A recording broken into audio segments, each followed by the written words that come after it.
Hello dear students, I wish कि आप लोग सब अच्छे होंगे, बढ़िया होंगे। तो आज टॉपिक करने वाले हैं transcription initiation to elongation phase. तो इसमें जो हमें पढ़नी है, तीन इंपॉर्टेंट चीजें पढ़ेंगे आज हम। That is from close complex to open complex, ठीक है। प्रमोटर एस्केप और प्रमोटर प्रॉक्सिमल पॉज, ठीक है। ये इंपॉर्टेंट है कि किसी जैसे ट्रांसक्रिप्शन हम पढ़ रहे हैं, ट्रांसक्रिप्शन में केस में यूकैरियोटिक सिस्टम में कैसे जो है इनिशिएशन होगी और इनिशिएशन के बाद वो कैसे इलोंगेशन फेज में जाएगा, ठीक है। तो क्लोज कॉम्प्लेक्स किसको बोलते हैं, जैसे कि हमने यहाँ पे शो किया होगा। क्लोज कॉम्प्लेक्स मतलब, अच्छा, एक होता है प्री इनिशिएशन कॉम्प्लेक्स, ठीक है। There is one pre initiation complex, इसको बोलते हैं प्री इनिशिएशन कॉम्प्लेक्स, जिसमें कि जनरलाइज्ड ट्रांसक्रिप्शन फैक्टर्स, क्या बोला मैं, general transcription factors GTF plus RNA polymerase binded होंगे, ओके, टू द DNA, ठीक है। That complex with that of DNA से कॉम्प्लेक्स कर रखे, ठीक है। लेकिन ट्रांसक्रिप्शन स्टार्ट नहीं हुई, क्योंकि ट्रांसक्रिप्शन स्टार्ट के लिए क्या चाहिए कि DNA को ओपन अप होना है। जैसे मैं बोलूं कि DNA है क्लोजर, लेकिन DNA को क्या होना है, ओपन अप होना है, ठीक है जी। इस ओपन अप होने के लिए कुछ कंट्रोल मैकेनिज्म है जो कि इंपॉर्टेंट है, तो हम उनको देख लेंगे, ठीक है जी। तो अब यहाँ पे एक मैंने, देखो ये प्री इनिशिएशन कॉम्प्लेक्स है, लेकिन कुछ चीजें मैंने इसमें नहीं बनाई है, ठीक है। मतलब कुछ कंपोनेंट, कुछ फैक्टर्स नहीं है, लेकिन इसका मतलब ये नहीं कि उसमें जनरल ट्रांसक्रिप्शन फैक्टर नहीं होंगे, ठीक है। तो अगर मैं बोलूं कि ये PIC है ना, that is pre initiation complex with all kind of generalized transcription factor, ठीक है। और ये क्या है, ये क्लोज फॉर्म में, किस फॉर्म में है, क्लोज्ड फॉर्म में। इसको बोलेंगे हम क्लोज कॉम्प्लेक्स, क्या बोलेंगे हम इसको, क्लोज्ड कॉम्प्लेक्स, ठीक है जी। ये क्लोज कॉम्प्लेक्स, और जो नीचे आप देख रहे हो इसको है ओपन कॉम्प्लेक्स, जिसमें कि आप देख रहे होंगे कि एक ट्रांसक्रिप्शन बबल बना हुआ, ठीक है। अब हम देखेंगे कैसे होगा। तो ये है आपका RNA पॉलीमरेज, ठीक है। अब यहां पे मैंने दो फैक्टर्स दिखा रखे हैं, that is you can say कि ट्रांसक्रिप्शन बाइंडिंग प्रोटीन और द ट्रांसक्रिप्शन फैक्टर 2D, ठीक है। ये क्या है, एक कॉम्प्लेक्स बना हुआ, ठीक है। ये फैक्टर्स बाइंड कर रखे हैं यहाँ पे।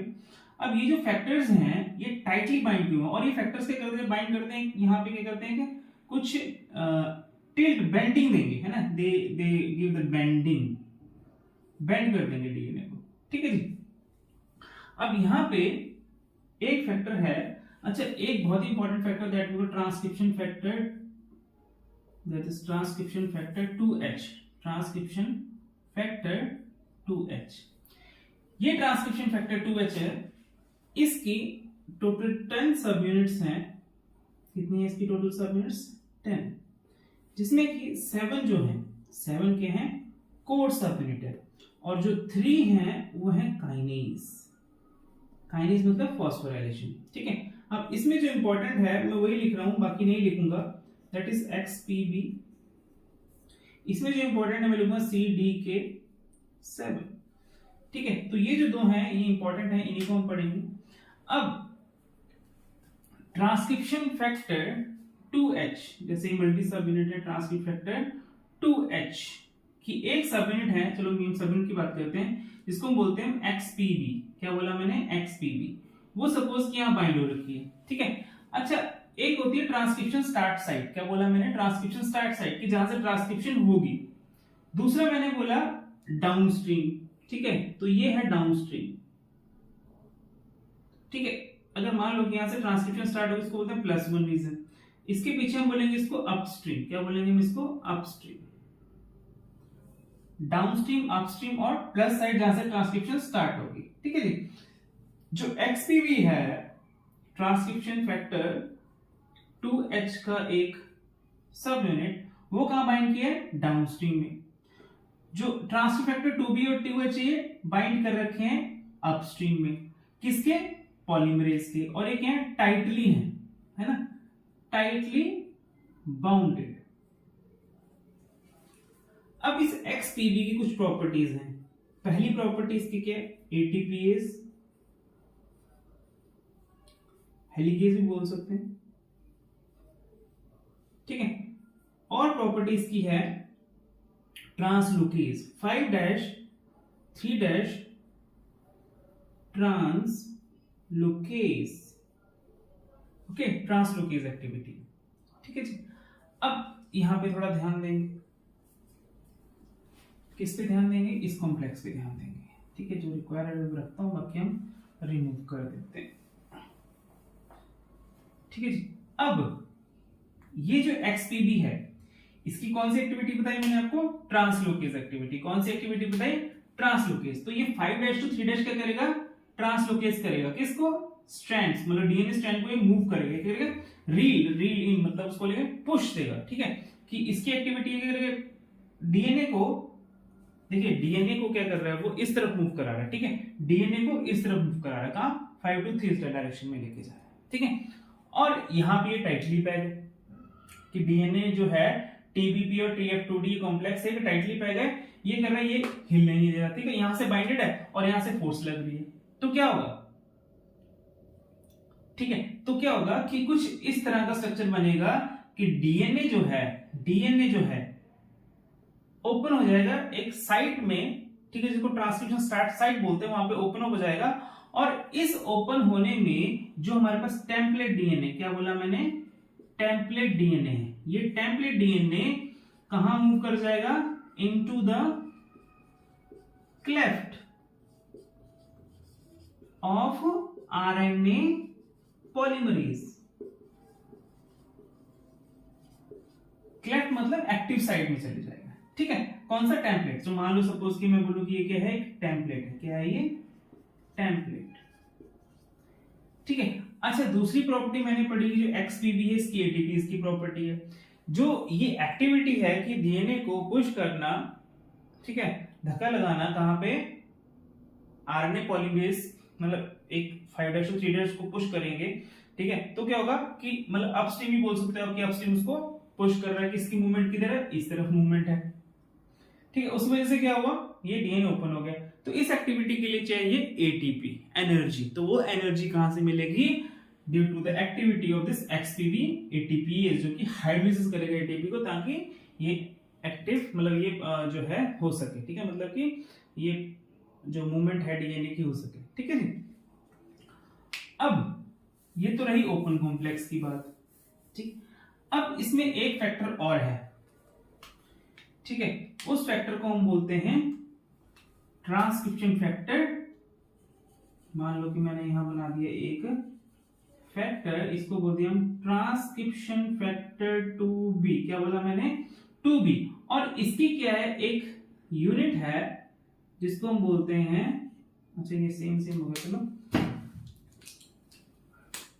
थोड़ा डिस्टिंग्विश करने के लिए मैं करता हूं इस b की एक अलग से यूनिट बनाता हूं, ये वाली। ठीक है, तो ये जो है, ये वाली यूनिट। ठीक है, तो वो क्या है, मतलब ट्रांसक्रिप्शन फैक्टर 2b की एक यूनिट को बोलते हैं बी रीडर। क्या बोलते हैं, बी रीडर। तो ये जो है, ये जो एग्जिट साइट है, एग्जिट साइट किसकी, आरएनए की। आरएनए मतलब जो ट्रांसक्रिप्ट बनेगा। ठीक है, होना क्या, देखो यहां भी बना लेते हैं कि चलो मानो कि ये हो गया हमारे पास, ये हम बनाते हैं ट्रांसक्रिप्शन फैक्टर, क्या बनाया मैंने, TF2B। ठीक है, इसका एक रीडर पार्ट कहां पे है, आरएनए एग्जिट साइट पे।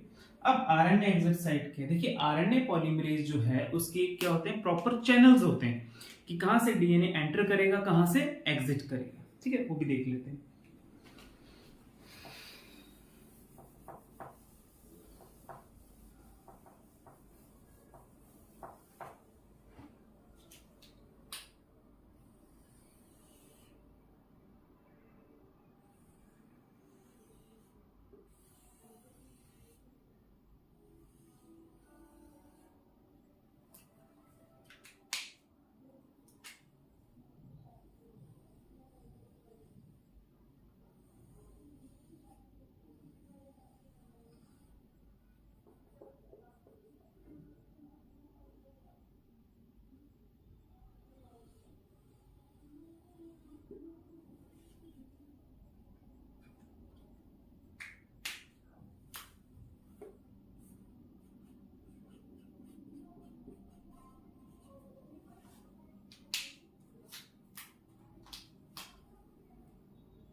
ठीक है, तो एक हमने क्या बना दिया, एक स्ट्रक्चर सा बना दिया जिसको हमने बोला कि आरएनए पॉलीमरेज, एक रफ सा स्ट्रक्चर बनाया। रफ सा स्ट्रक्चर मतलब कि देखिए ये जो दिख रही है आपको आउटलाइन से दिख रही है, ये वाले ये आरएनए पॉलीमरेज का रफ स्ट्रक्चर बना दिया जिसमें कि अलग अलग चैनल्स हैं। ठीक है जी, ये एक आरएनए पॉलीमरेज का मतलब रफ सा स्ट्रक्चर बनाया। इट इज नॉट एक्यूरेट, हम बोल नहीं सकते कि रफ सा स्ट्रक्चर समझने के लिए। ठीक है, अब इसमें देखिए डीएनए एंट्री चैनल है, एक डीएनए की एग्जिट चैनल है, और यहाँ पे क्या है, यहाँ पे एक एक्टिव साइट है जहां पे की सिंथेसिस हो रही है किसकी, आरएनए की चेन सिंथेसिस हो रही है, और आरएनए का ये एग्जिट चैनल है। ठीक है, और ये हमारे पास डीएनए टेम्पलेट है ना, कि ये हमारे पास क्या है, एक साइट है जहां पे की टेम्पलेट है और एक साइट है जहां पे नॉन टेम्पलेट डीएनए है। समझ रहे हो, तो ये डिस्टिंग्विश करेगा टेम्पलेट नॉन टेम्पलेट डीएनए की। अब जो एक्टिव साइट पे क्या, टेम्पलेट डीएनए। ठीक है, ये आरएनए एग्जिट हो रहा है, तो वही हम समझने की कोशिश कर रहे हैं कि आरएनए पॉलीमरेज क्या करेगा, ट्रांसक्रिप्शन फैक्टर 2b का एक पोर्शन है, इसको हम बोलते हैं रीडर है ना, तो उसने क्या किया, वो क्या कर रहा है, उसका जैसे मैं बोलूं कि ये रहा आपके पास ट्रांसक्रिप्शन फैक्टर 2b, ये है TF2b, इसका एक पोर्शन है, इसको हमने बोला बी रीडर। क्या बोला मैंने, बी रीडर। ये कहां पे, ये है एग्जिट चैनल में। ठीक है, ये कहां पे, एग्जिट चैनल में, किसके, जो आरएनए एग्जिट चैनल है। उसकी वजह से क्या हो रहा है कि ये आउट नहीं हो पा रहा, और क्या हो रहा है, शॉर्ट फ्रेगमेंट्स ऑफ आरएनए बन रहे हैं जो कि रिलीज आउट हो जा रहे हैं, तो उसको हम बोलेंगे अबॉर्टिव ट्रांसक्रिप्शन। क्या बोला मैंने, अबॉर्टिव ट्रांसक्रिप्शन। ठीक है जी, अबॉर्टिव ट्रांसक्रिप्शन बोला। ठीक है, अब ठीक है, इतना तो आपको समझ आ गया होगा।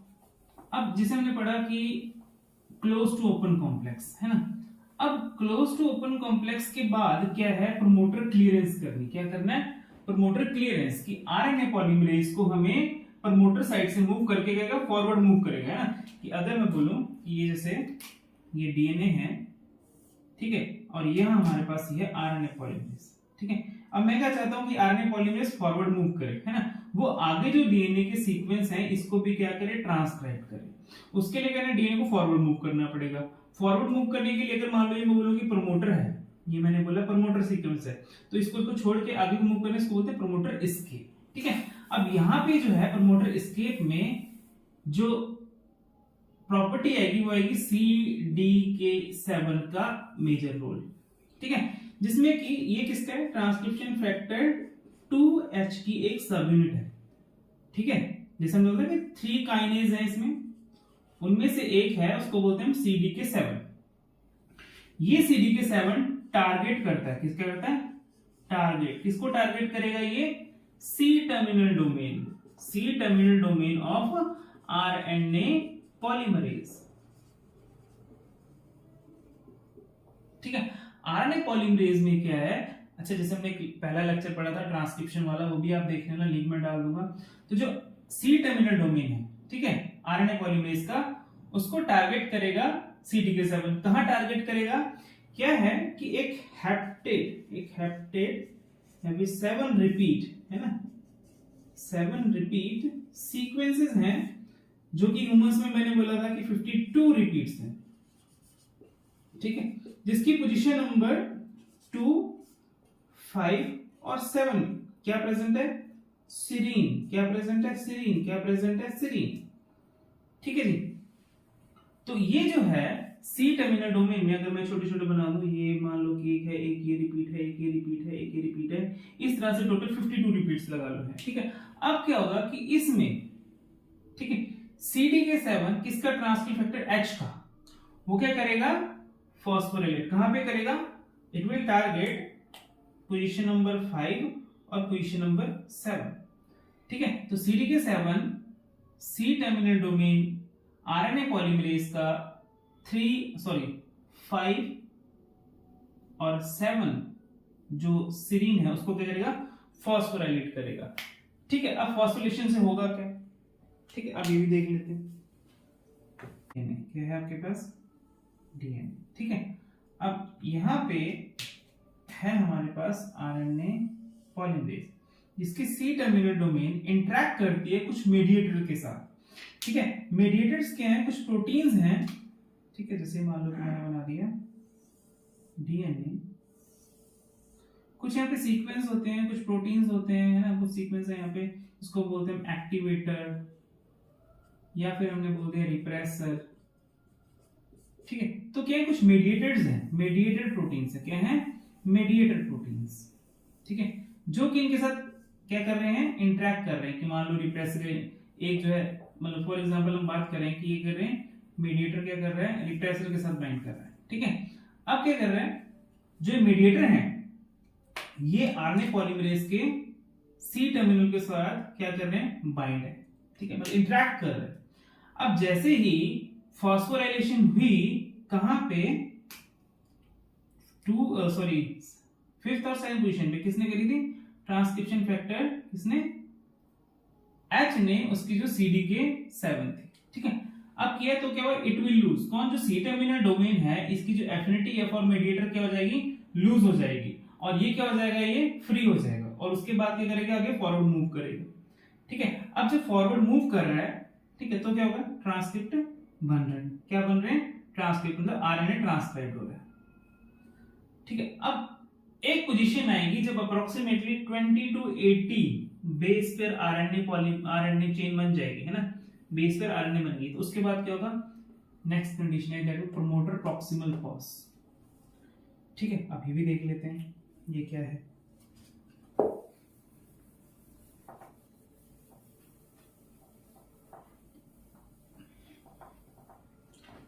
देखिए प्रॉक्सिमल पॉज में क्या है, जो ट्रांसक्रिप्शन है वो क्या हो जाएगी, पॉज, रुक जाएगी। और इसका भी सिग्निफिकेंट है कुछ, क्या सिग्निफिकेंट है उसको समझ लेते हैं कि क्या दो फैक्टर्स होते हैं। ठीक है, उसको बोलते हैं DSF और NELF। जो DSIF है उसकी क्या है, DSIF, इसकी फर्दर दो सब यूनिट्स है, वन इज spt4 और दूसरी है spt5। ठीक है, अब अलोंग विद NELF ये बाइंड करेगा, अलोंग विद मतलब दोनों बाइंड करेंगे तो एक्टिविटी इनकी रहेगी। ठीक है, मतलब कॉम्प्लेक्स की फॉर्म में एक्टिविटी ज्यादा रहेगी। अब ये जो है क्या करते हैं, हेल्प करते हैं, ये जो फैक्टर्स हैं DSF और NELF हेल्प करेंगे रिक्रूटमेंट ऑफ 5' कैपिंग प्रोटीन्स, क्योंकि हमें पता है, चलो मैं इसको यहाँ पे मिटा देता हूँ, हम मान लेते हैं कि किसमें चलेगा, प्रॉक्सिमल में चलेगा। ठीक है, तो यहाँ पे हमने बना दिया एक आरएनए। ठीक है, अब ये है 5' है, ठीक है, ये 3' है, ग्रोइंग है। अगर आप देखेंगे जो मैच्योर आरएनए होता है, मैच्योर mRNA होता है, पॉलीमरेज 2 ट्रांसक्राइब कर रहा है mRNA, तो मैच्योर mRNA में क्या होता है कि जो 5' होगा वो कैप्ड होता है। क्या होता है, कैप्ड। कैप्ड का मतलब इसमें इट इज ग्वानाइलेटेड, है ना, क्या होगा इसमें, एंड में ग्वानाइलेटेड होती है। ठीक है, और पॉलीएडेनाइट होती है 3' में। ठीक है, और क्या होता है, स्प्लाइस, मतलब इसमें सिर्फ इंट्रॉन रिमूव होंगे, सिर्फ एक्सॉन एक्सॉन एक्सॉन एक्सॉन। ये मैच्योर की बात कर रहा हूं मैं, कि जो मैच्योर आरएनए mRNA होगा। ठीक है, अब जब ये जो है DSF, ठीक है, ये इंटरेक्ट कर रहे हैं किसके साथ, आरएनए पॉलीमरेज के साथ। ठीक है, और ये कर रहे हैं, हेल्प कर रहे हैं, सपोज ये DSF है और ये हेल्प कर रहे हैं recruitment of the protein which are required for this 5' capping. ठीक है जी, अब प्रॉक्सिमल पॉज से आगे भी तो बढ़ना है, इलोंगेशन फेज में भी जाना है। वो कैसे जाएंगे, यहाँ पे अगेन रोल आएगा किसका, CDK7 का। CDK7 क्या करता है, फॉस्फेट करता है spt5 को। अब यहाँ पे एक फैक्टर और आएगा, that is positive transcription elongation factor B, और उसको बोलते हैं PTEF-B। ठीक है, ये PTEF-B के पास एक सब यूनिट्स को बोलते हैं CDK9। CDK7 फॉस्फेट करेगा किसको, CDK9 को, जो कि है PTEF की ही एक सब यूनिट। अब ये जो CDK9 है ये किसको फॉस्फेट करेगा, ये करेगा सेकंड पोजीशन। कौन सी सेकंड पोजीशन, ये करेगा सेकंड पोजीशन ऑफ, जो हमने बोला 7 रिपीट, जहां पे 2 5 7 क्या था, फॉस्फेट ग्रुप था। कहां पे, जो आरएनए पॉलीमरेज की टेल है उसमें का 7 रिपीट क्या था, एक सीक्वेंस था, मतलब रिपीट है, जिसमें कि 2 5 7 पोजीशन कौन सी है, सीरीन की है। तो तो जो पहले ही देखो फॉस्फेट कर दिया था इसको CDK7 ने किया, CDK7 ने किया, ठीक है, जो कि ट्रांसक्रिप्शन फैक्टर 2H का एक कंपोनेंट था। इसको जो फॉस्फेट कर रहा है वो कौन कर रहा है, CDK9, जो कि PTEF-B का एक फैक्टर है, ठीक है। उसके बाद क्या करेंगे, जब जैसे ही क्या होगा कि ये फॉस्फेट हो जाएंगे तीनों के तीनों serine, then it will move toward the elongation phase. Elongation phase में क्या होना है कि addition of nucleotide will, ribonucleotide will take place in the growing chain. Okay जी, आई विश कितना समझ आया होगा आपको। अगर आपके कोई डाउट है तो आप प्लीज उसको कमेंट बॉक्स सेक्शन में आप डाल सकते हैं। अब जो नेक्स्ट आएगा ना, नेक्स्ट हमने पढ़ना है टर्मिनेशन, ठीक है। अब इन केस ऑफ, जैसे हमने प्रोकैरियोटिक केस में पढ़ा था कि टर्मिनेशन होता है रो डिपेंडेंट, रो इंडिपेंडेंट, ठीक है। लेकिन इस केस में जो टर्मिनेशन होगा वो थोड़ा अलग होगा। किस वे से, क्योंकि इसमें जो टर्मिनेशन होनी है, ऐसे नहीं कि आपको नेसेंट चेन मिल गई, इसमें टर्मिनेशन होगी कि साथ के साथ पॉलीएडिलेशन स्टार्ट हो जाएगी, ठीक है। अब हमने जब टर्मिनेशन पढ़नी है तो हम पॉलीएडिलेशन पढ़ लेंगे और साथ के हम फाइब्रस कैपिंग भी पढ़ लेंगे, ठीक है जी। तो मिलते हैं नेक्स्ट लेक्चर में। Thank you so much, have a nice time, God bless you all. Please like, share and comment. If you have any question, put in the comment section. Thank you.